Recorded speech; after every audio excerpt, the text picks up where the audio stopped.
morning. Welcome to your North Carolina Court of Appeals.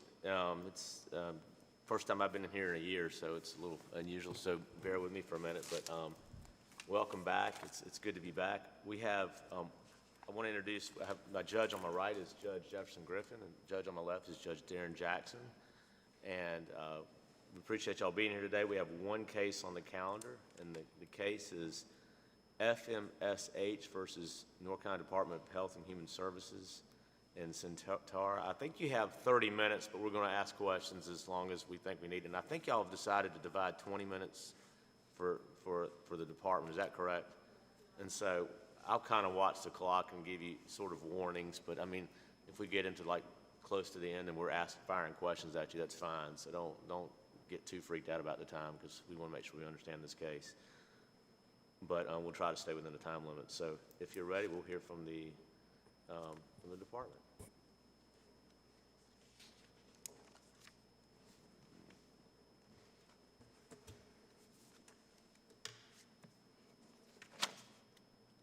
Good morning, Your Honors. It is a pleasure to be here today in person. My name is Bethany Bergen. I am here from the Attorney General's office representing the North Carolina Department of Health and Human Services, Division of Health Service Regulation, Healthcare Planning, and Certificate of Need Section, the agency. We are here today on respondent and respondent intervenors' appeal of a final decision from the Office of Administrative Hearings. Several amici have filed briefs in support of the agency's interpretation of the Legacy Medical Care Facility exemption, which is the issue in this case. I point this out because the final decision is a real concern to the hospitals and counties providing healthcare services in North Carolina, as well as the agency. What this final decision does is it gives the petitioner, FMSH, something for nothing. And it drops an interpretation of the Legacy Medical Care Facility exemption into the lap of the agency, leaving the agency behind to figure out how to administer the exemption. The final decision is impermissible and unworkable for several reasons. I'm going to start with an explanation of the normal CON review process, in a nutshell, if that can be done, and segue into exemptions and the nuances of this Legacy Medical Care Facility exemption. So under Article 9 of Chapter 131E, there is a very orderly process for CON-regulated health services. The development of a new institutional health services, as defined in that law, requires a certificate of need. This process includes the annual release of the State Medical Facilities Plan. And what this contains is an inventory of all CON-regulated healthcare facilities and CON-regulated medical equipment. It also contains a methodology that utilizes that inventory with other factors such as population growth in a service area to assess future need. And that annual plan contains all the need determinations in the service areas for that year. Once there is a need determination in the plan, anyone can apply for that CON. So then the applications come in, the CON section does a review of the applications and awards the CON to one of the applicants. Now, what are they reviewing? Are they reviewing the qualifications for that applicant? They're not reviewing whether or not there's actually a need. You're saying that's already been determined? So Correct. So the applicant doesn't have to make any showing that there's a need? That's not part of the review, is whether there is a need or not? So, Your Honor, there's two kind of categories of new institutional health services. And the need you're discussing, there's a Criterion 1 need and a Criterion 3 need. So under the Criterion 1 need is the services that must be in the plan. And that is services such as operating rooms, acute care beds, MRIs. Before you can ask for to operate one of those services and receive a CON, there must first be a need determination under this methodology listed in the plan. There is a second category of CON, which would be something like relocation of an operating room. You would have to have that CON already for an operating room pursuant to a need in the plan, but if you then had that operating room and wanted to relocate it, a relocation is also a CON regulated service. That would not require a need in the plan under criterion 1, but you would have to show a need for your proposal to relocate under criterion 3. So these applications are all reviewed pursuant to statutory review criteria in 131E-183. So if you were doing a relocation, you would not have to show conformity to a need determination in criterion 1. That would be NA, not applicable, but you would have to show a need for your proposal. So what is the review? What is being reviewed then What is being reviewed is the statutory review criteria, which includes several different assessments, financial feasibility, quality of past care, access that it will provide to the underserved populations, Medicare, Medicaid, indigent services. There's a list of, I think there's 21 statutory review criteria. And it's also a review of the performance standard, your ability, your projection to actually provide those needed services in the service area. So basically, I guess part of it is, what are you proposing to do, and does it comply with what we said that the plan shows needs to be done, I guess? Excuse me? I'm saying, I guess if an applicant's going to say, this is what we're proposing to do, we're going to build this facility and it's going to look like this, and I guess part of the review is, yeah, that does comply with what we see the need to be. Correct. So under the normal review process, it is a review of whether you can meet all, the foundational principles of CON are quality, access, and cost. So what these statutory review criteria take into consideration is the applicant's ability to meet the foundational principles and provide this needed service. Essentially, for anything regulated by CON, a CON is required. That is, unless there is an exemption. Exemptions are governed by 131E-184, and what this has is a list of circumstances that would normally require a CON as a new institutional health service, but the General Assembly has exempted that from CON review.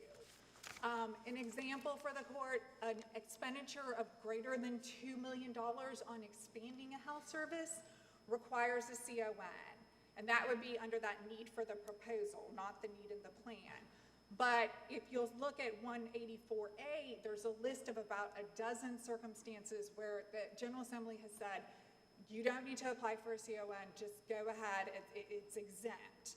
Like coming into standard with the Federal Life Safety Code. The General Assembly do not go through this process, spend what you need to come into. And that's if you're existing. So if you already have a CON and then there's a federal reg that says you got to do X, you can just go ahead and do X. You don't need to come to us. Correct. The process for this exemption is that the provider sends written notification into the agency of the exemption, and then the agency's practice is to send out a letter with an exemption determination to the provider. Our regulated public expects the agency to send that exemption determination because they want to make sure they're complying with the law before they start spending money on these projects. That brings us to the Legacy Medical Care Facility exemption that we are here about today. It's 184H. Let me ask a question on how it normally works before you get into the exemption. Sure. So you've identified a need in a county. I assume it's not the first one to apply. It's not a race type of application process. Is that correct? Correct, Your Honor. Very good question. The state medical facilities plans, under its very orderly process, has a review schedule listed at the front of the plan. So for each service area and each service, there's a deadline to apply. So for, let's say, operating rooms in Wake County, your application has to be in by April 15th of 2021. So once that date hits, the agency will then get all the applications that have come in and group the applications for what is called competitive review. They batch the applications together. After that, there's a written comment period, a public hearing. It's a very orderly process. Then a CON analyst is assigned to that group of applications and reviews each application individually against the statutory review criteria to determine conformity or non-conformity, and then takes those applications all together and does what is called a comparative analysis using comparative factors selected by the agency to determine the most effective alternative. And that is because there's a limited resource that can be awarded. So if we receive 4 applications and there are only 2 Rs, we have to pick someone to award that CON to. What happens if they don't, build a facility or operate? What happens to the certificate of need that was issued? So, Your Honor, a very good question as well. This does not normally happen. It's a rare circumstance. We've actually, I think we have, a timeline has to be submitted to the agency and progress reports of the steps taken towards completion. And if that applicant is not on track with the CON, it's pushed very hard to get back on track. And then if before development of that CON under this very limited circumstance, the agency has the ability to withdraw that CON. And that has happened, Your Honor.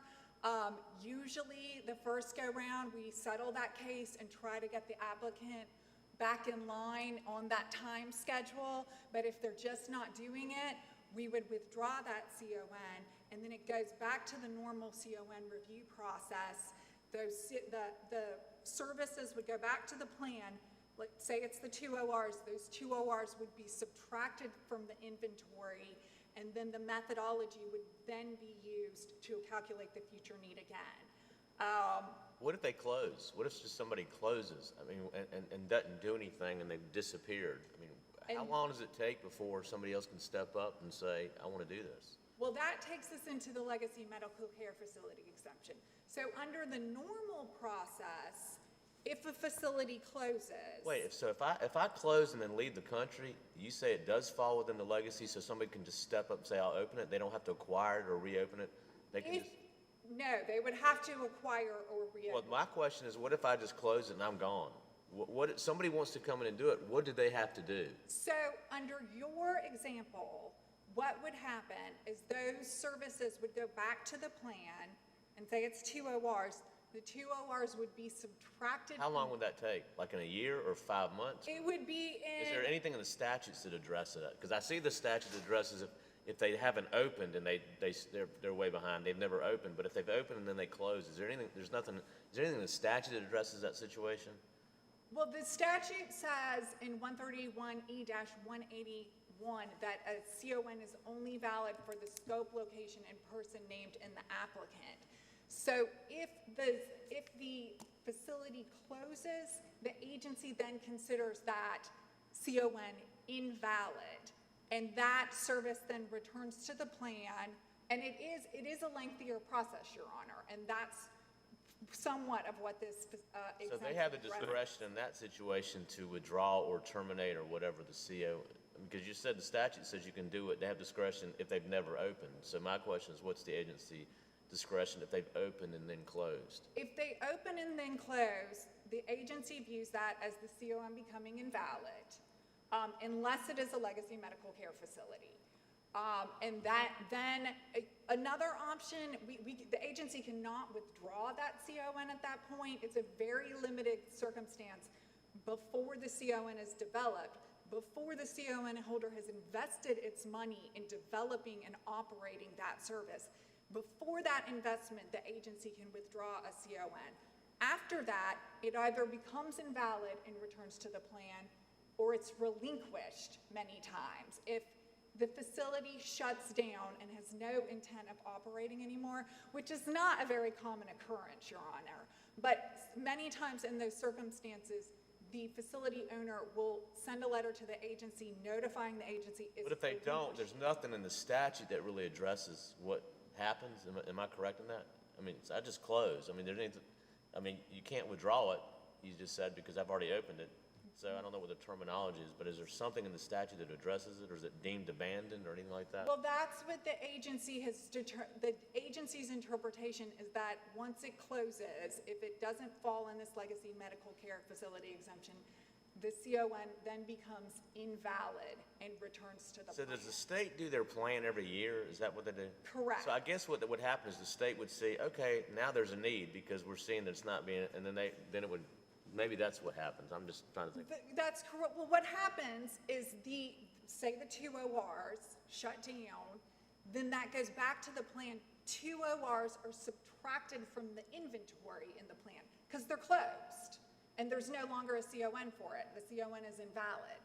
And then that reduced number of operating rooms is used to calculate the future need with the methodology. And logically, a reduction of the number of services is going to make the future need more likely. So it goes back into the plan to be recalculated, and then everyone has the opportunity to apply for that CON on equal footing. But is it also the agency's interpretation that you can sell these certificate of needs, or is it? Correct. Well, and then how are you making sure that everybody's on equal footing at that point, if you can sell this thing? Or is that just the agency's interpretation that they are something that can be sold, or is that in statute somewhere? That is in the statute. The acquisition of an existing healthcare facility is exempt from CON review. So what that says is that the CON has to first be developed and operational. And then if that CON holder wants to sell and be acquired by a new operator, that acquisition is exempt from CON review. You cannot transfer or sell that CON before it's developed. And what that prohibits there is somebody applying for a CON without the intention to actually develop it, but to instead turn around and sell it for a profit. So under the CON law, you are actually required to develop that CON and start operating it before you could transfer it over to another person.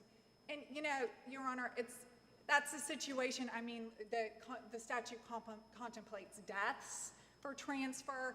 Somebody might want to leave the country, as Judge Dillon mentioned, and move on. So that gives, while it's existing, that CON can be acquired, and that is exempt from CON review under a different exemption. Now, is the appellee in this case, was she trying to open something without even having a CON at all? Correct, Your Because the Honor. statute doesn't say you're exempt from getting a CON, it just says you're exempt from CON review.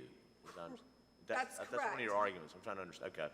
So the acquisition or reopening is exempt from CON review, but holding that underlying CON for the operating rooms is required. Construction's not going to review, the construction section of the Division of Health Service Regulation isn't going to review your plans Because for the statute construction. still says that you have to have a CON to do any of that stuff. Correct, Your The Honor. initial, okay, so she'd have to get a CON some way under the statute.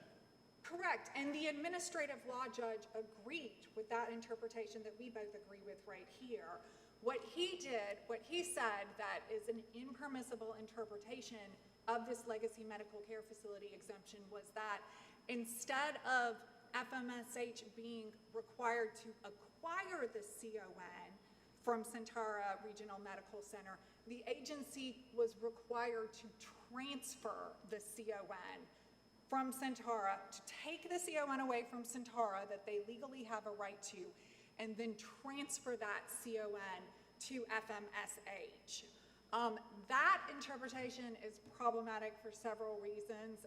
The most glaring being there's no authority in the statute, in the CON law, for the agency to take and transfer a CON, period. I'm not aware of the agency ever transferring a CON. I cannot find any Court of Appeals cases indicating that a CON. So the agency's interpretation instead is that they must acquire it, so it becomes something of value for the other person, not that they're, putting forward a healthcare service or something like that. Correct. So the legacy medical care facility requires the acquisition, requires the agency to exempt from CON review the acquisition or reopening of a legacy medical care facility. So the agency sees this as two categories with distinct paths to operating that legacy medical care facility. The first is you can reopen. If you are the facility owner and CON holder, you may reopen the facility and resume operations. And this gives you a finite period of time. It pauses those services from going back to the plan and creating a need that anyone can apply for, and gives this holder an opportunity to, one, decide if it will reopen, and two, the other category is the acquisition. So if you are not the CON holder and facility owner, you may acquire the legacy medical care facility from the owner, which is exempt from CON review, and then operate. So if they're not I'm sorry. Go ahead. If they're not operational, then is there a void in services there? Correct, and that's where the definition of legacy medical care facility comes in. In order to be a legacy medical care facility, which is defined in the law in 131E-176-14F, it's a facility that is operated by an individual holding a hospital license that has ceased operations for at least 6 months and that had previously provided inpatient, outpatient, diagnostic, or rehabilitation services.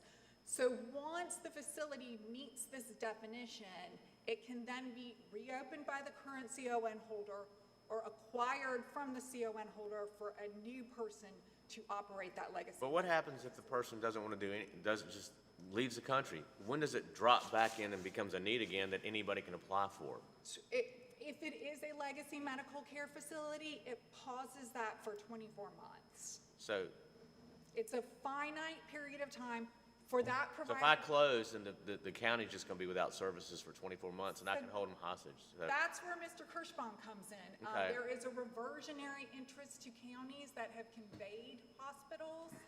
So many times under these circumstances, such as the example in the brief Yadkin County, the operator pulled out without notification, shut down the hospital one day, and ceased operating the facility. At no fault of Yadkin County. But then that CON reverts to Yadkin County, and under this legacy medical care facility exemption, Yadkin County has the opportunity to either reopen the hospital as the county or to find a new operator to come in to acquire the rights to operate and resume operations of the legacy medical care. Well, I'll let you wrap up. We can hear from the other council if you have anything else to close. I have quite a few things I would just real quickly like to say. Okay. This decision is very focused on a specific set of facts and circumstances and perceptions from those facts that are in reality not the only thing this applies to. The ALJ very much focused on this idea of a failed business entity and that it should not be rewarded, and also the idea that this intent of this statute is to provide services to rural counties, quick services to rural counties. In fact, this perception is off base because this exemption applies to the entire state of North Carolina, not just rural counties. And this exemption applies to things other than failed business entities. It's any reason a hospital should be closed, such as ceases operations, such as the example that we just spoke about with Yadkin County. The law requires and mandates a narrow interpretation of this statute. The interpretation is problematic for several reasons. The first being that the interpretation is inconsistent with the CON regulatory framework because it impermissibly requires the agency to transfer CON to third parties. And that we discussed a little earlier. There's nothing in the statute that allows the agency to transfer. So you're saying that the agency doesn't do anything that's not authorized by the statutes? Correct. The agency is a creature of statute created by the General Assembly and only has authority to do what the General Assembly gives it. What the ALJ did was he said this was clear, precise language, and that anyone could reopen, but then he pulls in this outside statute to use statutory construction to try and make this idea of a transfer work. And that statutory construction is unnecessary if it's clear and concise. And if you look at the wording of that statute, 189C, there is nothing in it giving the agency. But is that what happened in Yadkin? Because you said in Yadkin, and I'm not overly familiar, somebody had the CON, they closed, and you said it reverts to the county? Correct. Is that a transfer? I mean, is that a transfer that That had to be is- done by is that a transfer that had to be done by the department? No, that is a transfer from the previous holder to, it reverts. There's a reversionary interest in 131E13, which is not the CON law. Okay. This is elsewhere. Okay. So, there is also a problem with this interpretation within the CON regulatory framework because it does not deal with competing notices. The CON law. That's the question I wanted to ask you, following up on the earlier question about how this normally goes through, if it comes back open, and it's rebidded, other people are allowed.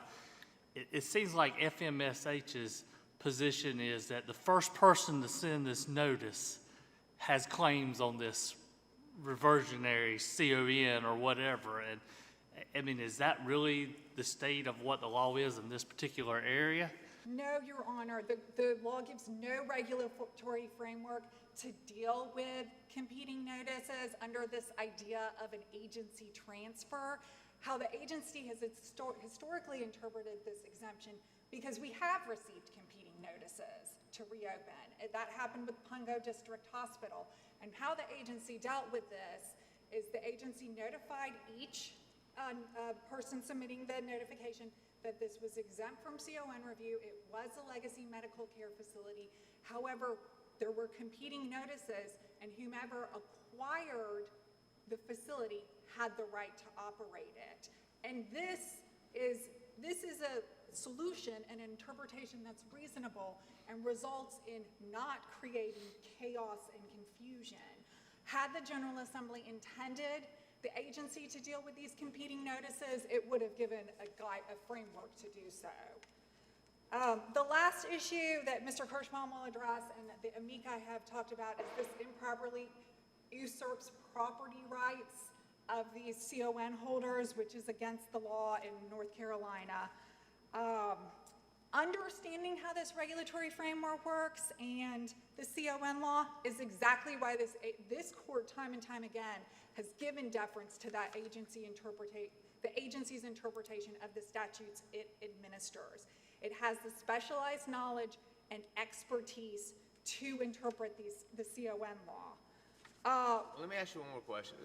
At what point, if I have a CON, at what point is it deemed abandoned if I close? Because it says it's got to be closed for 6 months. I haven't abandoned it yet. At what, is it 24 months? You have 24 months to figure out if it is a legacy medical care facility, which is only CON, it's only facilities that are operated by someone holding a hospital license. So if you're an adult care home, you're a skilled nursing home, you're an ambulatory surgery center, only if a hospital operates you do you fall into this category. So it's very narrow circumstances. Okay. So normally an AMSU, when it's not operated by a hospital, when it shuts down, it goes back into the plan and is calculated for future need. It doesn't have that 24-month pause. So, I mean, if you were shut down by licensure for an immediate jeopardy or something, and you were shut down for a day and corrected it and reopened it, the agency's not going to say your CON was invalid. But if you're shut down for months and you're not correcting your problems, they're going to say your CON is invalid and put it in that next year's plan. Okay. I'm almost used all of the time, and I hope you'll give my co-counsel some time to also speak. But this is a reasonable and permissible interpretation of the statute, and that's where this should have ended. So thank you for your time, and I will turn it over to Mr. Hewitt. Welcome. Good morning, gentlemen. If it pleases the court, I'm Mark Hewitt. I'm here on behalf of Centera Albemarle Regional Medical Center. I'll try to cover my points quickly, but I do want to make sure to leave some time for Mr. Kirschbaum so that Franklin County's important considerations can be heard. To answer one of your questions and just amplify something that Ms. Bergen said, Judge Dillon, there's no formal status under the CON Act for a CON to be deemed abandoned. That's not a formal category. The concept of abandoned was essentially sort of created in this final decision. But the way it actually works in real life is that if an operator actually closes down and just disappears, leaves the country or otherwise, as Ms. Ferzoni, the agency chief at the time's affidavit, explains, if a facility closes, once it's been closed for a full planning cycle, which goes from October to the following September, whatever resources those may be, let's say it's operating rooms, that gets factored into the state medical facilities plan for the following year. And the fact that there are now two less ORs in a service area means that it's quite likely that there will be a need determination in the next planning cycle, which would then allow anybody who wants to apply on an even playing field. Is there any process by which I leave the country? Is there any process by which there's some action taken? Okay, your CON is abandoned, because I could come back once, it could go through the plan cycle, they could issue other CONs, and then I can come back and say, I still got mine, I'm gonna reopen mine again. Now, once it's closed for that certain period of time, as Ms. Bergen said, the agency would consider the CON to no longer be valid. You can't just disappear and then come back into the country and reopen sometime later. Once those resources go back into the planning process, the ORs come back out of the operating rooms, those operating rooms come out of the plan. At that point, that CON essentially has ceased to exist. How long is the CON good for? A CON is good indefinitely as long as the operator or a subsequent transferee is operating the project in material compliance with the representations that were made in the application under which the CON was granted. Well, let's say there's two operating rooms that are, or two whatever in a county that's needed, so you grant two of them, and the next year the state determines, we only need one there. They're not gonna make one of them withdraw. No, it's a vested right. Once you've got it, as long as you stay in operation and you're in material compliance, you can continue operating indefinitely. That's a good example in this particular case in Dare County. There are, I think, 3 or 4 operating rooms at Outer Banks Hospital, and this ambulatory surgery center had 2 more. This particular ambulatory surgery center had been chronically underutilized, had been utilized at very low levels for about 7 years prior to when it was shut down in late 2017. But that doesn't mean that the agency can say you have to close down. You can continue operating as long as you're operating in material compliance. And that includes if there's a closure for 6 months or more, if there's a legacy, then that becomes a legacy medical care facility, in which case, after that 6-month closure, there is this 24-month period in which the facility can either be reopened or transferred. So you could have overserved counties, I guess. If You can, and it does happen from time to time. Okay. It varies depending on whether populations are going up and going down and a lot of other factors. But using that, then once the department took back the CON, if there was no need, it would not be reissued. No, exactly. The CON by law is only good for the person to whom it was issued, and then it also can be transferred by that person under certain circumstances. However, as Ms. Bergen pointed out in the briefs, there's 0 statutory authority for the agency to take back from the CON holder and give to someone else. If it gets withdrawn, if it gets invalidated, because the facility the operators just dropped out of sight, it ceases to exist and a new CON has to be acquired. Now, And it has to be closed for how long? I'm just trying to understand. I'm trying to understand how long it has to be closed with comparison with this legacy medical care facility section. generally speaking, and this is Ms. Ferzoni's affidavit, which I think starts on the record, page 267, does a really good job of outlining the normal process versus the process under the legacy medical care exemption. Generally speaking, not under the exemption, once a facility is closed for an entire planning cycle, so in October through September, then those ORs come out of the inventory, the CON no longer exists, and it gets factored back in, and there could be a new need determination.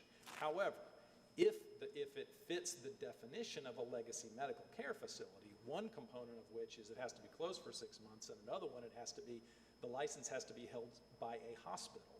If it meets that definition, then the law allows for a finite 24-month period in which the owner can determine whether or not it will reopen the facility or instead whether it will transfer that facility to somebody else. So if I close a facility and if I fall within that definition, I close a facility, I can't sell it in the first 3 months? It's got to be closed for 6 months? No, sir, that you can if you fit that situation. It's just that the law sets an outer limit of 24 months. But in would that which- person have to go through a review? Because it says you don't have to go for a review if it's closed, but it has to have been closed for 6 months, and that doesn't make sense to me. I mean, so I have one of these facilities that falls under the legacy medical care facility. Yes, sir. I close, and I want you to acquire my license, but if it's 3 months later, would you have to go through a review? Because the exemption only applies if it's been closed for 6 months. No, sir.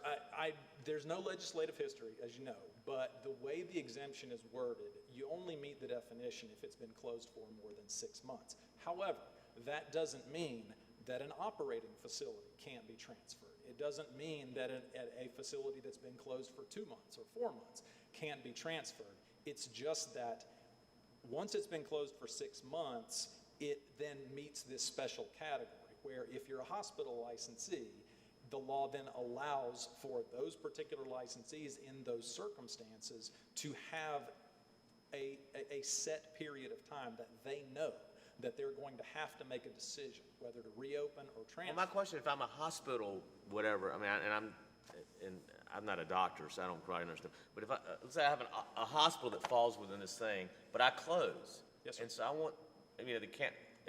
I want to transfer it to you so you can operate it, but it's only been 3 months. Why don't you have to get reviewed? Because it says here, you're not exempt from getting reviewed because you don't fit that we don't fit the definition because I haven't been closed 6 months. I have to wait 6 months before I can.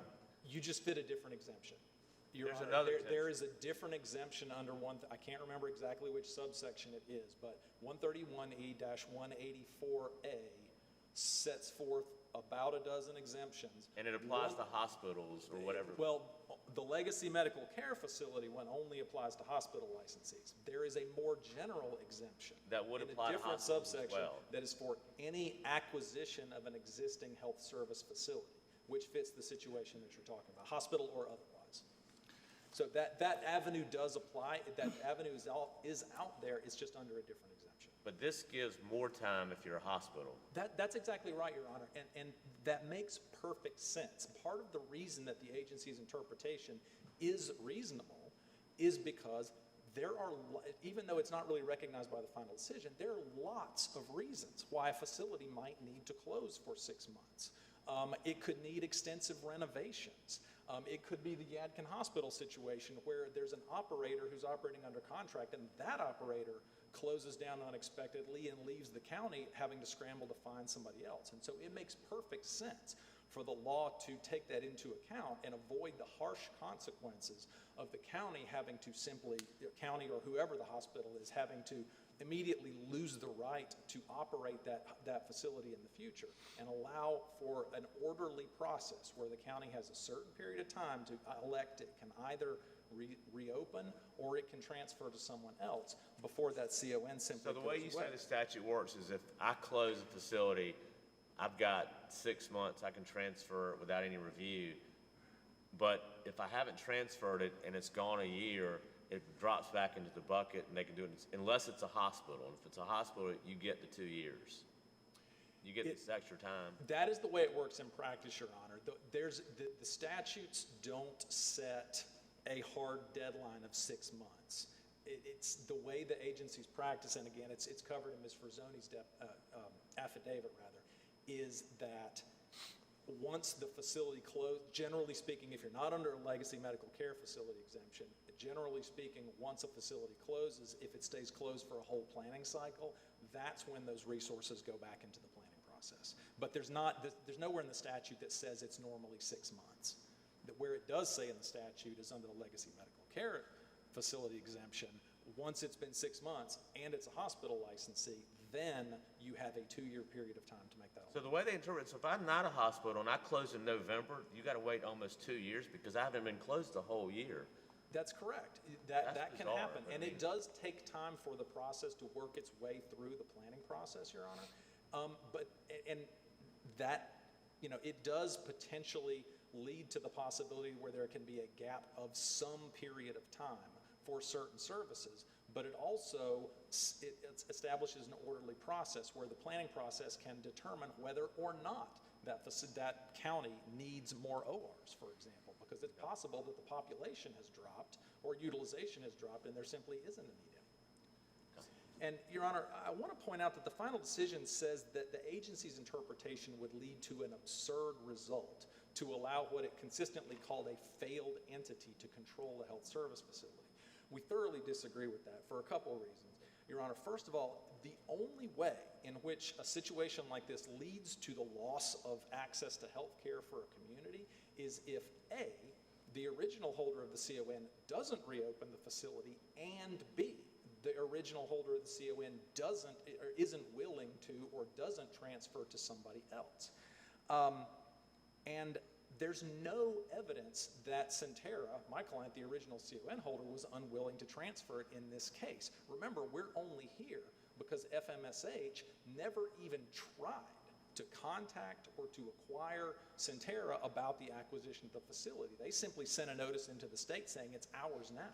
They were trying to get something for nothing. Who is FMSH? Good question, Your Honor. FMSH is an LLC with a Wrightsville Beach mailing address. We know two members of FMSH by virtue of the information that's in the record in this case, but there's no indication that FMSH currently operates or holds any interest in any healthcare facilities at present. So your guess is as good as mine. It seems like to me FMSH is making the argument. Let's say we're in last March. COVID hits, DHHS recommended stopping all non-essential surgeries. I have an ambulatory center that does surgeries, 2 beds, and it's closed for 6 months due to COVID. It seems like FMSH would then say, well, you've been closed for 6 months. I claim your license, your CON, right? That is one of the logical extensions of this argument, is it not? Yes, that's exactly right, Your Honor. And COVID or not, the argument here is as soon as a facility's been closed for 6 months, essentially it's up for grabs. It's a land rush, whoever sends the first notice into the state. And that's simply not, there's no authority for the state to take from me and give to you. That just simply doesn't exist. And that's what happened here, Your Honor. The facility closed in December of 2017.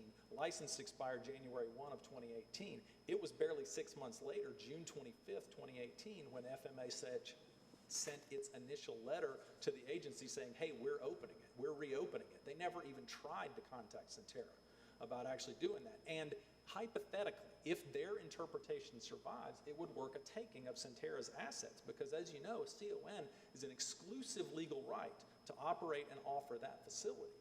And if their interpretation, if the ALJ's final decision's interpretation is correct, then we're barely 6 months into the closure. If Centera had found a buyer the next day, too late. Centera's right to transfer that facility or reopen that facility is gone because under the final decision's interpretation of the law, FMSH now has the rights to that CON and not Centera any longer, and there's no competition.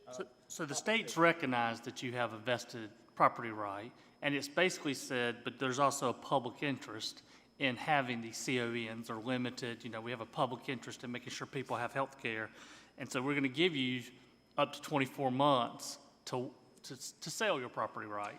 That is how the agency interprets it, yes, sir. And we think that is 100% consistent with the statutory language. I have one question about the review exemption. Part of the review, as I understand, is to make sure that the operator is competent, and part of it is if you've been a bad operator, that's part of the review. So I have one of these licenses or one of these CONs. I can transfer it to somebody that's been a terrible operator and there's no authority of the department to do anything because there's no review. Is that correct? That to me seems very problematic. But that potential outcome where if I own a surgery center in Raleigh and I send it, I want to sell it to some fly-by-night organization that provides bad care, I don't know that there is a statutory mechanism for the agency to say, no, you can't sell that to somebody else, but that's not a CON thing. That's a licensure issue, that's a federal certification issue, whether you can accept Medicare and Medicaid. The sort of ongoing policing of quality of care and that sort of thing is more in the basket of North Carolina licensure and federal regulation than CON. So there are other ways to police. Then why is it part of the initial review process? Why do y'all care? Why does the department care if that's not really a concern if it's being transferred? I'm just trying to understand why the legislature would make that part of it. Your Honor, I can't speak for the agency, but I can with a lot of confidence say that because of Criterion 20, which is part of 131E-183A, that says the agency has to evaluate quality of care as part of the initial CON review process. But there's not a mechanism for ongoing policing under CON. That's under licensure. So if I get a CON, I could become bad, but that's not the department's concern. That's the license. That's correct, Your Honor. So it's not a really big That's deal if I correct, okay. And the only one thing I want to say, and it is very important, I think, Franklin County's perspective, but the one other thing that was raised in some of the briefing that I want to make sure is loud and clear is that this case is not moot, Your Honors. That was a point that was raised in FMSH as one of FMSH's filings, and this case is clearly not moot because even if the time period in which Centera could reopen or transfer this facility is over, FMSH still stands to force the agency to give it a CON to which it is not entitled, which is a real tangible outcome, and that would have downstream effects on the planning process. That would mean 2 more ORs in the Dare County inventory that potentially blocks a need determination that could let somebody else apply for a facility to serve the population. So this dispute is clearly not moot. Thank you. Thank you for your time, gentlemen.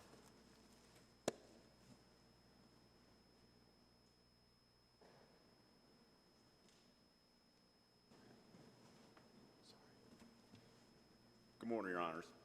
Frank Kirschbaum here for Franklin County, North Carolina. Thank you very much for the additional time you've given us this morning. I know there's a lot to unpack in all of this.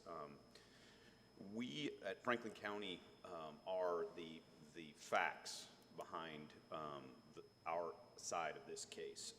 The real risk here is to counties like Franklin County that operate or authorize others to operate hospitals that were once county hospitals. There's a statute that you heard referenced by Ms. Bergen, 131E13, that governs the sale or lease of county or municipal hospitals. Under that statute, when there's a sale or lease of the hospital, the lease that's entered into, or the sale contract that's entered into, requires the entity that's going to buy or lease the facility to follow certain rules. They've got to provide indigent care. They've got to make sure that there are not financial admission criteria that would unduly burden the population. They've got to offer the same or similar services as the hospital that was there previously and owned and operated by the county. And what would happen if one of the acquirers through lease or purchase did not meet these specific criteria under 131E-13 is that the hospital, the equipment, the CON would revert back to the county. And that would be by statute and is required to be in the lease or the sale agreement. Specifically with regard to Franklin County, Franklin County has operated Franklin Medical Center since 1951 themselves as a county hospital. In 1986, under that statute, 131E13, they leased the hospital or the medical center to Lewisburg HMA and then to its successor, Lewisburg Novant LLC.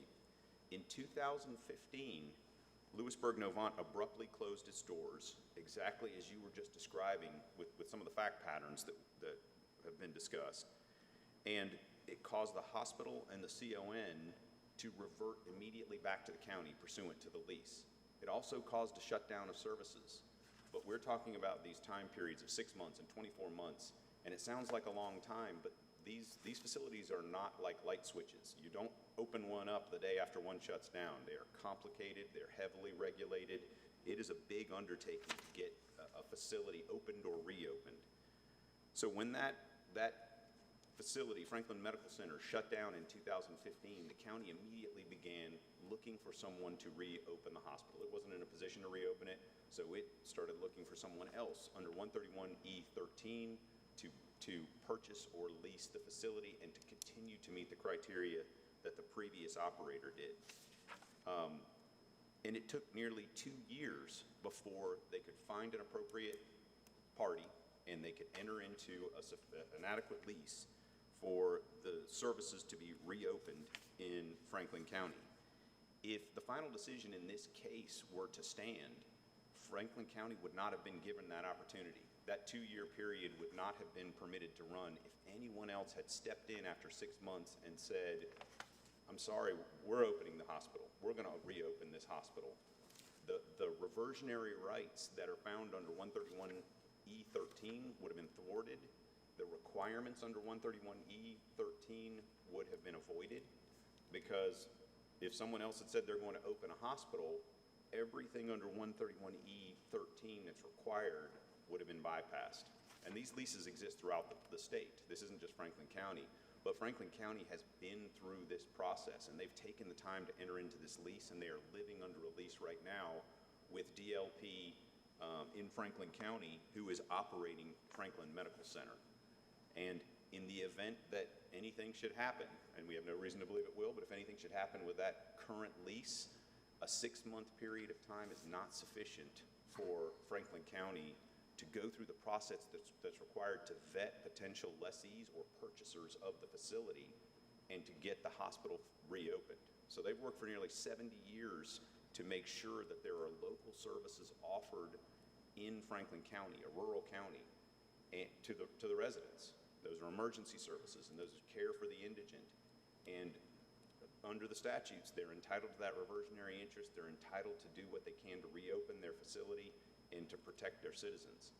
And we would ask that the agency's interpretation be found to be the correct one, and that the ALJ's final decision be reversed. And I'm happy to answer any questions. On Franklin County's CON, does it have to be in the county? I mean, is it like a geographic area? Is it defined by county lines or by so many miles from where the current location or anything like that? It has to be within the county, both because of the hospital and its license and because of CON service areas for hospitals. So it must stay within that county. But you could have a very large county that had a hospital on the north and the south side of the county, potentially, and have a closure, let's say the north side closed. And under FMSH's theory, the south side hospital could just after 6 months, just up and claim that CON and just double the size of the hospital in the south and leave the north with no facility. That's correct. And location is very important in these rural counties, because some rural counties have borders that might be closer to counties that are not rural. And someone reopening a facility or claiming a right to reopen a county hospital may not put that hospital where the county would put it if it held on to its reversionary right. Thanks, Albert. So, yeah, thank you. That's it. Okay. Thank you for your arguments. We'll take it under advisement. Thank you, Your Honor. Mr. Sawyer. All rise.